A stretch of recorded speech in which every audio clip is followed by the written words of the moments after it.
बोलिए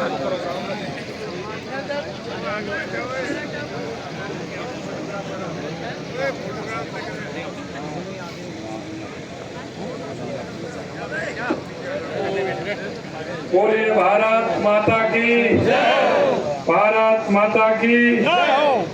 colonel Kirori Singh Bainsla, colonel Kirori Singh Bainsla. आज के कर्नल श्री किरोड़ी सिंह जी बैसला जी के प्रतिमा अनावरण के कार्यक्रम में उपस्थित मंचासीन विराजमान मेरी कैबिनेट में मेरे साथी गृह राज्य मंत्री सम्मानीय जवाहर सिंह जी मैडम साहब, देवनारायण बोर्ड के अध्यक्ष भाई ओम प्रकाश जी भड़ाना साहब, करौली के विधायक भाई दर्शन सिंह जी गुर्जर साहब, हमारी पार्टी के प्रदेश के मंत्री भाई भूपेंद्र सैनी जी, स्वर्गीय कर्नल किरोड़ी सिंह बैसला के सुपुत्र सम्मानीय दौलत सिंह जी बैसला साहब, उनकी सुपुत्री सुनीता बैसला जी, और हमारे देवनी उनियारा से प्रत्याशी रहे कर्नल किरोड़ी सिंह बैसला जी के सुपुत्र भाई विजय बैसला जी, हमारे पूर्व मंत्री भाई हेम सिंह जी भड़ाना, हमारी पूर्व सांसद रंजीता जी कोहली, पूर्व विधायक मान सिंह जी गुर्जर साहब, प्रदेश के उपाध्यक्ष पूर्व विधायक भाई हेमराज मीना जी, श्री हेमराज पोसवाल जी, महंत भगवान देवनारायण मंदिर आसीन, सुभाष चौधरी जी पूर्व विधायक पलवल हरियाणा, राजेंद्र मीना विधायक प्रत्याशी बामनबाज, अशोक सिंह जी धाबाई प्रदेश मंत्री भाजपा, बूढ़ा भगत जी आरक्षण संघर्ष समिति के उपाध्यक्ष, हुकम सिंह ब्रिगेडियर साहब, अजीत जी महुआ पूर्व जिला प्रमुख, राजा राम जी गुर्जर पूर्व नगर पालिका सभापति करौली, महेंद्र सिंह जी खेड़ला पूर्व जिला परिषद सदस्य, दीपक जी करेला साहब सरपंच ग्राम पंचायत मुड़िया, और इस कार्यक्रम में आए सभी मेरे पूज्य बुजुर्गों, नौजवान दोस्तों, और इतनी गर्मी में आई सभी मेरी माता बहनों, सबसे पहले तो मैं आप सभी को नमन करता हूं, आपका वंदन करता हूं, आपका अभिनंदन करता हूं, क्योंकि आप ऐसे कार्यक्रम में आए हैं। कर्नल साहब ने जिस तरह से समाज के लिए, देश के लिए अपने आप को समर्पित करते हुए काम किया था, राष्ट्र सेवी, समाज सेवी स्वर्गीय श्री कर्नल किरोड़ी सिंह बैसला जी की प्रतिमा के अनावरण कार्यक्रम में हिस्सा लेने का आज जो अवसर प्रदान किया है, इसके लिए मैं आप सभी का बहुत बहुत बहुत बहुत आभारी हूं। सबसे पहले मैं स्वर्गीय कर्नल साहब को श्रद्धांजलि अर्पित करता हूं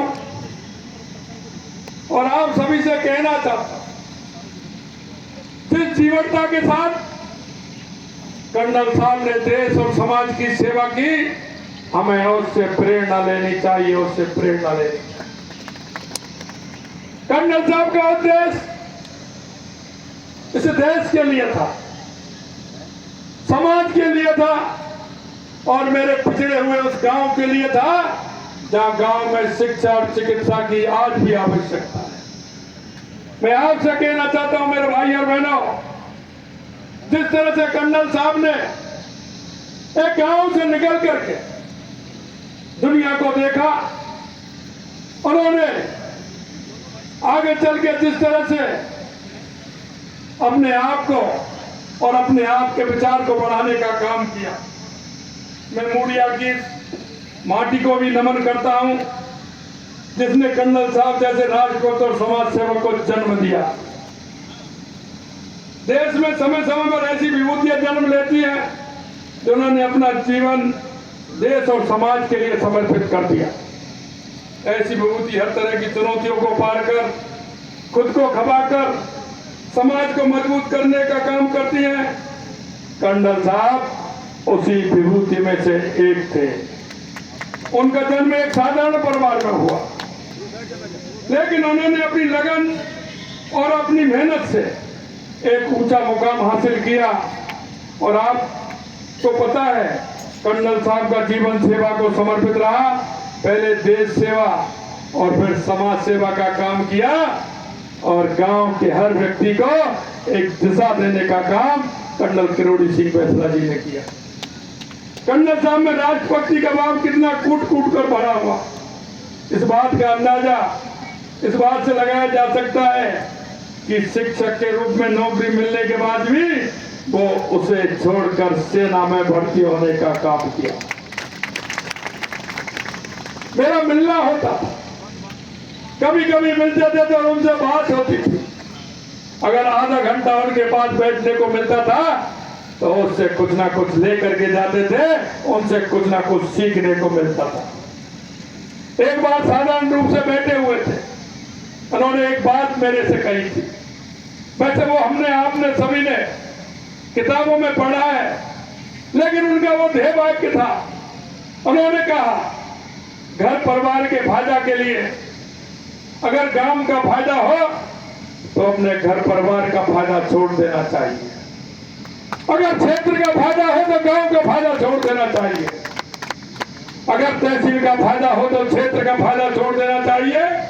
और जिले का फायदा हो तो तहसील का फायदा छोड़ देना चाहिए। अगर प्रदेश का फायदा हो तो जिले का फायदा भी छोड़ देना चाहिए। और राष्ट्र का फायदा हो तो प्रदेश का भी छोड़ देना चाहिए। ये उनके विचार में था। उनके अंदर राष्ट्रीयता की भावना कूट कूट करके भरी हुई थी।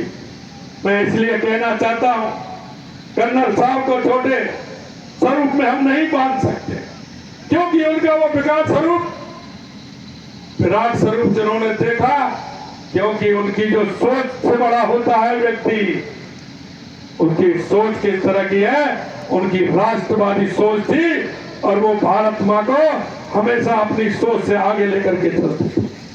भाइयों बहनों, मैं कहना चाहता हूं, कर्नल साहब ने अपने परिश्रम से सेना में सिपाही से लेफ्टिनेंट कर्नल तक का सफर तय किया। कहा जाता है कि कर्नल साहब के सीनियर उन्हें जिब्राल्टर की चट्टान कहते थे और उनके जो साथी कमांडो थे वो इंडियन रेनबो कहा करते थे। ये कर्नल बैसला की पहचान थी। कर्नल साहब 3 दशक तक भारतीय सेना में रहकर भारत माता की सेवा की।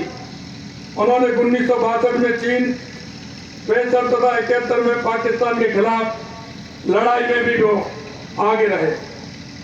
सेना की सेवानिवृत्ति के बाद समाज में असमानता, अशिक्षा, पिछड़ेपन की खिलाफ लड़ाई लड़ते रहे।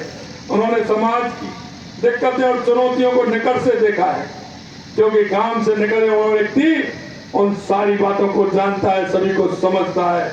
उनको एक एक बात उनके मन में थी, उन्हें दूर करने के लिए आजीवन प्रयास करते रहे। कर्नल साहब का सपना था कि हर व्यक्ति को अच्छी सेहत और शिक्षा मिले। उन्होंने शिक्षा, विशेष रूप से बाल का शिक्षा को महत्व बताया। बाल विवाह, शादियां, फिजूल खर्च, दहेज प्रथा, ऐसी कुरीतियों को खत्म करने के लिए जागरूकता पैदा करने का काम कर्नल साहब ने किया। समाज की बेटियों को अच्छा पढ़ाने के पक्षधर अक्सर वे समाज के मंचों पर भी कहते थे, गांव की चौपाल पर भी कहते थे, क्योंकि एक बेटी पढ़ती है तो 3 परिवार पढ़ते हैं, ये उनकी अवधारणा भी थी। स्वर्गीय कर्नल साहब की प्रतिमा आज समाज के युवाओं लोगों को देशभक्ति और समाज सेवा के लिए प्रेरित करेगी, उनमें नई ऊर्जा का संचार करेगी। यह प्रतिमा युवाओं को राष्ट्र को प्रथम मानने तथा सैन्य बलों में भर्ती होने के लिए प्रेरित भी करेगी। मैं आज किसान सम्मेलन में आए सभी भाई बहनों को विश्वास दिलाता हूं कि केंद्र और राज्य में हमारी सरकार आपके हितों के लिए हमेशा प्रतिबद्ध रहेगी। ये मैं आपसे कहना, देश के किसान हमारे लिए कितने महत्वपूर्ण हैं, इसकी एक झलक आपके सामने पेश करना चाहता हूं। ये सोची प्रधानमंत्री श्री नरेंद्र मोदी जी ने अपने तीसरे कार्यकाल में सबसे पहले, अगर उन्होंने सबसे पहले प्रधानमंत्री का चार्ज लिया तो उसमें किसान सम्मान निधि की 17वीं भी किस्त देने का काम देश के यशस्वी प्रधानमंत्री नरेंद्र मोदी जी ने किया। सबसे पहले बैठते ही 17वीं भी किस्त किसानों को देने का काम हमारे प्रधानमंत्री जी ने किया। हमारी सरकार ने पूर्वी राजस्थान के इस हिस्से में चंबल नदी का पानी लाने के लिए ERCP योजना को मंजूरी दी। इसे धरातल को उतारने का काम शुरू कर दिया है और आपको हम विश्वास दिलाते हैं कि जो आपकी सबसे बड़ी योजना इतने सालों से जो पड़ी थी, हमने उसको आगे बढ़ाने का काम भी हमने किया है। राजस्थान कृषक समर्थन योजना के अंतर्गत ये MSP 2275 रुपए पर 125 रुपए बोनस देकर के 2400 रुपए करने का काम हमारी सरकार ने किया है। PM किसान सम्मान निधि जो हमें 6000 रुपए मिलती थी, आपको ध्यान होगा हमारे पहले बजट में हमने 2000 रुपए बढ़ाते हुए उसे 8000 रुपए करने का काम भी हमारी सरकार ने किया। फसली ऋण वितरण योजना 10,000 करोड़ रुपए का ब्याज मुक्त फसली ऋण उपलब्ध कराया जाएगा, ये हमने किया है। 41,137 नवीन कृषकों को ऋण उपलब्ध कराने का काम हमारी सरकार कराएगी, ये भी हमने किया है। 40,000 से अधिक कृषि कनेक्शन जारी किए गए हैं, ये भी हमारी सरकार ने 3 महीनों के अंदर किसानों के लिए किया है। मित्रों, मैं आपसे कहना चाहता हूँ, किसानों के बिजली के बिलों में 8,000 करोड़ रुपए का अनुदान दिया गया है। 50,000 से अधिक किसानों के खेतों में सोलर पंप स्थापित करने की स्वीकृति प्रदान की है और आने वाले समय में 50,000 सोलर पंपों की स्वीकृति और प्रदान हो जाएगी, ये हम आपको विश्वास दिलाते हैं। बीज एवं फर्टिलाइजर मशीनरी आदि को सस्ते दाम में उपलब्ध कराने के लिए ग्राम पंचायत में 14,000 PM किसान समृद्धि केंद्र स्थापित किए गए हैं। गौपालक क्रेडिट कार्ड योजना में 5 लाख गौपालकों को 1 लाख रुपए तक का ब्याज मुक्त ऋण उपलब्ध कराने का काम हमारी सरकार ने किया है। पहले किसान क्रेडिट कार्ड मिलता था, लेकिन अब गौपालक क्रेडिट कार्ड भी आपको मिलेगा, वो 1 लाख रुपए का मिलेगा और बिना ब्याज के ऋण आपको मिलेगा। पशुओं को चिकित्सा सेवा उपलब्ध कराने के लिए 248 मोबाइल वेटरनरी इकाइयों की शुरुआत की गई है। हमारी सरकार कर्नल साहब के सुरक्षित राज्य समृद्धि किसान और खुशहाल समाज की संकल्पना को साकार करने में जुटी है। मैं एक बार पुनः स्वर्गीय कर्नल किरोड़ी सिंह बैसला जी को श्रद्धांजलि अर्पित करता हूं और उन्होंने जो कहा था, उनका जो सपना था, और वो सपना उनका था कि हर शिक्षा और चिकित्सा का उनका जो सपना था, मुझे पता है क्योंकि इस मूडिया से और पास से काफी गांव जुड़े हुए हैं। यहाँ PSC है और आवश्यकता CSC की है। मैं आपको कहना चाहता हूँ, आज इस मौके पर PSC से CSC करने की घोषणा करता हूँ। एक मैं आपसे कहना चाहता हूँ, मेरे को कई बातें आपने बताई है, सुनीता जी ने कहा है, लेकिन कुछ बात तो उसमें होने वाली है जो बीच में आ गई है, उनकी मैं आज नहीं कह सकता। लेकिन शिक्षा और चिकित्सा का जो उन्होंने कहा है, शिक्षा का भी कोई ना कोई ऐसा इंस्टीट्यूट हम करेंगे जो कर्नल साहब के लिए समर्पित होगा, उनके भावनाओं पर समर्पित होगा। मतलब मैं आपको यही कहना चाहता हूं, जिस तरह से कर्नल साहब के जो विचार थे, उन विचारों को हमें आगे बढ़ाना हो। हमें उन समाज के उन लोगों को जो अंतिम पंक्ति में हमारा भाई, हमारा ऐसा व्यक्ति बैठा है जिसको आवश्यकता है, ये सरकार की भी जिम्मेदारी है। साथ साथ में हम नागरिक होने के नाते हम नागरिकों का कर्तव्य भी बनता है कि हमारे मोहल्ले में, हमारे गांव में, हमारे पड़ोस में ऐसा कौन सा व्यक्ति है जिसको आवश्यकता है, तो हमारी भी जिम्मेदारी है कि उसको केंद्र सरकार की और राज्य सरकार की योजनाओं से लाभ दिलाने का काम हम करें। ये हमारी भी जिम्मेदारी है। कई बार हम देखते हैं हमारी सरकार की योजना है, हम नाम मांगते हैं, हम देखते हैं। हमारी विश्वकर्मा योजना है, स्वनिधि, प्रधानमंत्री स्वनिधि योजना है। इस तरह की हमारी बहनों के लिए कई प्रकार की हमारी योजना है, लेकिन उन योजनाओं का ठीक प्रकार से हम लाभ नहीं ले पाते। मैं आपसे इतना ही कहना चाहता हूं कि आप सभी आगे आए और अपने नागरिक होने के दायित्व को भी पूरा करें। समाज के अंदर कोई हमारा अंतिम पंक्ति में जिसको लाभ मिल सकता है वो व्यक्ति बैठा है, तो उसको आगे ला करके लाभ दिलाए। इतना ही मैं आप सभी से कहना चाहता हूं। हमारी सरकार ने जो आपके बीच में वादे किए थे, हम आपसे विश्वास दिलाना चाहते हैं, हम एक एक वादे को पूरा करेंगे, एक एक वादे को पूरा करेंगे। लेकिन हम ऐसा नहीं करेंगे। जो पार्टियां हैं, सरकार आती है, लोग लुभाने वादे भी करती है। पहले भी देखा होगा, आप भी देखे होंगे किस तरह से परगलाने का काम करते हैं। मैं आपसे यही कहना चाहता हूं मेरे भाई और बहनों, हमें किसी के झांसे में नहीं आना है, क्योंकि आपने उन लोगों को भी देखा है। क्योंकि आजादी के 75 साल के बाद भी हम अगर गांव में देख रहे हैं तो शिक्षा, चिकित्सा, सड़क, बिजली की बात करते हैं। मैं आपसे कहना चाहता हूं, इस देश के अंदर सबसे ज्यादा अगर प्रदेश में और देश में राज किया तो किसने किया? अब वो किससे पूछना चाहते हैं?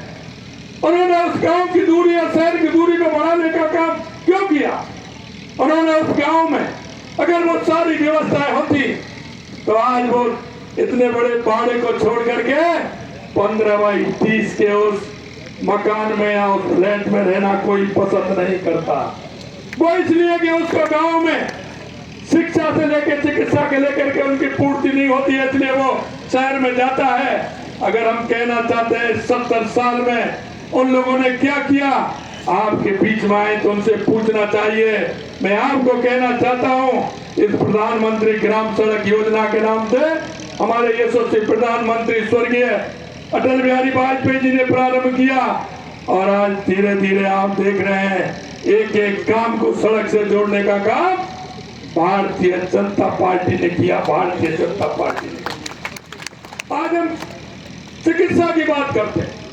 हमने कहा कि हर व्यक्ति को चिकित्सा की सुविधा मिलनी चाहिए, शिक्षा की सुविधा मिलनी चाहिए।